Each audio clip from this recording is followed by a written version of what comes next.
সিলেট মহানগর বিএনপি আয়োজিত আলোচনা সভায় বাকবিতণ্ডায় জড়িয়েছেন স্থানীয় বিএনপির শীর্ষ 2 নেতা। তারা হলেন বিএনপির চেয়ারপারসনের উপদেষ্টা ও সিলেট সিটি কর্পোরেশনের সাবেক মেয়র আরিফুল হক চৌধুরী এবং মহানগর বিএনপির ভারপ্রাপ্ত সভাপতি ও সিটি কর্পোরেশনের সাবেক প্যানেল মেয়র রেজাউল হাসান কয়েস লোদি। 30 মে সিলেট নগরীর দরগাগেট এলাকায় কেন্দ্রীয় মুসলিম সাহিত্য সংসদের শহীদ সুলেমান হলে এই ঘটনা ঘটে। বিএনপির প্রতিষ্ঠাতা সাবেক রাষ্ট্রপতি জিয়াউর রহমানের 44তম শাহাদাত বার্ষিকী উপলক্ষে এ সভার আয়োজন করা হয়েছিল।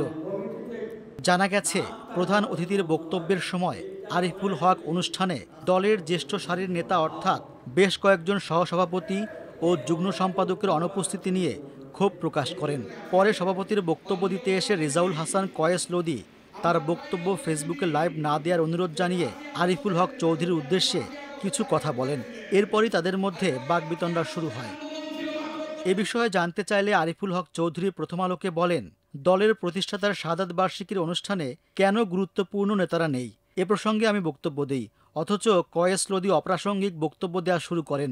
আমি তখন উঠে গিয়ে তাকে বলেছি, আমি বক্তব্য দিলাম একটা আর তুমি বলছো আর একটা। আমি কেবল আমার বক্তব্যের সূত্র ধরে তাকে বলার জন্য বলেছি। এ বিষয়ে রেজাউল হাসান কয়েস লোদি বলেন, আরিফুল দলের সিনিয়র নেতা, আমার নেতা। আমার বক্তব্যের সময় যেভাবে তিনি তেড়ে এসেছেন, এ নিয়ে আসলে আমি কি বলবো, আমার বলার কোনো ভাষা নেই।